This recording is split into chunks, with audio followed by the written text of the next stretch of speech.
In this video, I will guide you how you can activate O2 SIM or eSIM card in UK.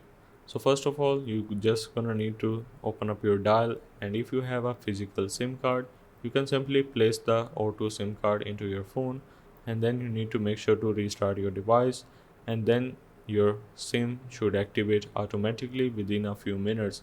If it doesn't, you can manually activate it by simply either going for the online activation, or you can dial 202 with your particular O2 phone, or you can type this particular number, which is this one right here. Now make sure to follow the prompts, and this is going to activate your SIM card. Otherwise, you need to simply visit the online activation page of O2 SIM. So simply search for O2 SIM activation. Once you search for this, if I go for the first one and scroll down, as you can see, we have the option of activating your SIM. Now as I said, if it is a physical SIM, your SIM is ready to use straight away. You just need to pop it into your device and you are good to go. In case you have a eSIM, you need to simply download the eSIM profile to your device using the QR code in your eSIM pack by simply opening up your settings on your iPhone. Once you are in, you're just gonna need to click on cellular, and then you will have the option of add data plan,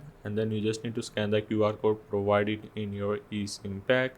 For the Android, you can simply go for the network and internet, go for mobile network, and then click on add carrier and follow the same on screen instructions. So make sure to restart your device once you have activated your SIM card or your eSIM.